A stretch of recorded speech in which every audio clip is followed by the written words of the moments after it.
Sportico just released the list of the top 100 highest paid athletes from all over the world. Take a look at the list and you'll find athletes from 8 different sports in 27 countries worldwide. And what's striking is that we don't have a single MMA fighter in there. The closest we can get to is Jake Paul, who we all know is a source of mockery for the sport. Unsurprisingly, no MMA athlete made enough money to be on the list. Crazy, right? We have a world leader in combat sports, the UFC, which projects itself as one of the biggest and the baddest sports organizations. But here's the thing, while the UFC is raking in billions of dollars, the fighters are left empty-handed once they pay all their dues. In fact, fighters have been growing increasingly frustrated with their pay structure, and fans have had enough too. But then comes the bigger picture. Why does that happen only in MMA? Why is only the UFC called out for this, and why are the fighters not the most well-paid in the world of sports? Let's find out. Now, before we discuss this topic, you might wonder, well, these guys are getting paid millions, right? Wrong. Yes, some of them are getting millions and millions, but we're talking about the bulk of the roster, the entry-level guys, the ones grinding out there on every card. For most UFC fighters, the pay is, well, let's just say not as sweet as you might imagine. A newcomer to the UFC, and we're talking about fighters who are about to fight for a spot in the top promotion in the world, they're lucky if they pull in $10,000 for a single fight. And guess what? That's before all their expenses. It's sad, right, MMA fans? After paying for coaches, gym memberships, travel, medical bills, and all that other stuff that comes with fighting professionally, well, a majority of them barely break even. Imagine spending months in a brutal training camp dealing with injuries and risking your life inside the octagon, only to come out with a paycheck that barely covers the costs of doing your job. That's the harsh reality for many UFC fighters. And don't even get me started on the comparison to other major sports. Look at the NBA, NFL, or MLB. The minimum salary for those athletes is astronomically larger than what UFC fighters are getting, like way higher. NFL rookies can start at over $700,000, while NBA players get a guaranteed minimum salary of around $1 million. And that's just the base pay. Meanwhile, a new UFC fighter is getting a fraction of that, happily going back with probably a $10,000 check. While other sports leagues offer their athletes a minimum payoff and have a revenue share of almost 50%, UFC lags far behind, with its fighters getting around 18% of the revenue. Let's take a look at each league when it comes to revenue splits. The NFL, during its last collective bargaining in 2011, settled for a figure of 48%. The NBA has a revenue split between 49 and 51%. MLB is along the same line with almost 50%. Now the UFC is a global leader in combat sports, but it gives out just about a third of what these big leagues are giving, while generating almost the same, and in some cases more than them. So yeah, there's a big pay gap here. It's hard to ignore when you see how much money the UFC is making. Last year alone, the UFC made billions, while fighters were left with change in comparison. It's like the UFC is paying its fighters and, while leaving, saying, keep the change. And fighters have to appreciate this kind gesture from Uncle Dana. Now, if you think it's just the lower tier guys complaining, think again. Even some of the biggest stars have spoken out about fighter pay. Remember Conor McGregor, one of the highest paid athletes in the world, but he was pretty vocal about how UFC fighters are getting the short end of the stick. This was before the Floyd Mayweather extravaganza, and now we see him dapping with Dana for sure, but let it be for now. Jon Jones, the undisputed GOAT in MMA, he was all over social media talking about how underpaid he feels, even though he's one of the most dominant fighters to ever step inside the octagon. He even took a hiatus from the sport after getting embroiled in the same issue with the UFC. Dana, after hearing this, lambasted him and his manager for asking for a $30 million fight check for a single UFC bout. Can you imagine the UFC ever paying someone $30 million? No chance, unless your name goes like the notorious Conor McGregor!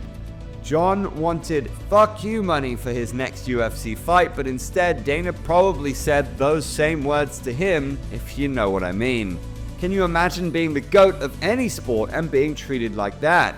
Guess what happened next? Jon Jones ultimately came back to the UFC on his same deal and fought to become the heavyweight champ. And let's not forget the big drama show with Ngannou, who straight up said that fighters need to get paid more because they're the ones putting it all on the line while the UFC makes bank.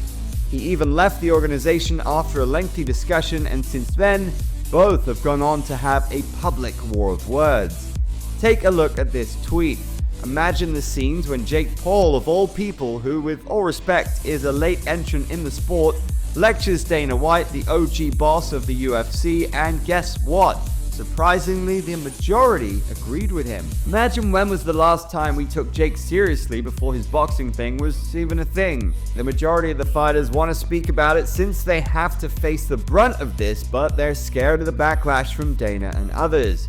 And you can all imagine what happens if they speak out. They'll get silenced, criticized, or straight up sidelined by the UFC brass. Dana White, the UFC president, has had, let's just say, some interesting responses to all this criticism. White has repeatedly claimed that UFC fighters are compensated fairly and that the UFC doesn't give out more money because they're already getting the best package out there. When fighters complain, he pretty much dismisses them, calling them crybabies or saying his famous catchphrase, "This is not a career, this is an opportunity." Now what more can I say? When you have the monopoly on the whole game, you can say a dozen terrible things and still get away with it. Oh, and if you even dare to question Dana or the UFC about the pay structure, well, the only coherent, respectable response you'll get is "you're a whiner" or "don't understand business." Everybody wants more money. You want more money. That guy wants more money. Yeah, everybody wants does. more and money. You want more money, and I don't want more money. I'm good. He's even gone as far as to say that fighters should be grateful for their position and that if they want more, they should do more. As if risking your life for a few $1,000 isn't enough. Classic Dana move, right? But hold up, it gets even worse. In 2015, the UFC struck a deal with Reebok to supply the fighters' gear. Sounds good in theory, right? But here's the thing, the deal completely wiped out the fighters' ability to have personal sponsors on their walkout ring gear. Before that, fighters used to make extra money by partnering up with brands and having their logos on fight shirts. Well, Brennan Schaub said he would be getting 10 grand, but every single fight that he had before this, he was getting six figures is what he said. So I mean, at least 100,000. I don't know how much six figures, could mean as much as 900,000 for every fight. So six figures for every fight, and then now he's making 10 grand. And that's a big hit. Yeah. But with the Reebok deal, that income stream vanished. Now fighters are stuck with a flat fee from Reebok, and that's it. Talk about a game changer, except for the worst. Fans have not been quiet about this either. They had to be unhappy about that. Social media has been lit with UFC fans calling out Dana White and the UFC for this pay disparity, and honestly, who can blame them?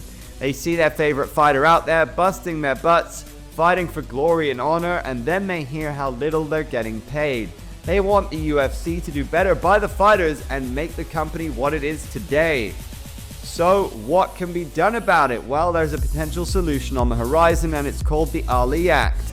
This is a law that was passed back in 2000 by the US Congress to protect boxers and ensure they have fair contracts and better compensation. Now the idea is to expand this law to mixed martial arts. The Ali Act could force the UFC to pay its fighters more fairly, give them better contract protections, and even allow them to seek sponsorship deals again. It might just be a game changer. If the Ali Act passes for MMA, it could force the UFC to change its pay structure and actually treat its fighters like the stars they are. That's right, these fighters could finally get the respect and the cash they deserve. Now, if this comes to pass, the MMA fighters will have the ball and the bat in their court, and they will be awaiting the biggest bidder for their fights, and we all will happily lay this issue behind us and forget. And here's the thing, will it ever happen? Well, not anytime soon. And will the UFC ever change? Maybe not. But if the Ali Act comes to MMA, they will have to. Dana White and the UFC have a lot of power in the industry, and they've shown time and time again they're not willing to back down. But one thing's for sure, the conversation is just getting started, and with fighters, fans, and even lawmakers pushing for change, let's hope for a brighter and more lucrative future for the fighters. So the jury's still out on the sad state of the UFC pay structure. Will we ever see the UFC pay fair compensation? Let's be optimistic and hope it happens soon. What do you think? Will the UFC give their fighters the pay they deserve, or will we keep seeing this cycle? Drop your thoughts in the comments, and don't forget to hit the like button if you agree that fighters need to be treated better. Before you head to another video on your device, take a look at the video on your left, where we explore whether we've seen the last of Israel Adesanya as a title contender in the UFC, and if this is the end for Izzy in the sport.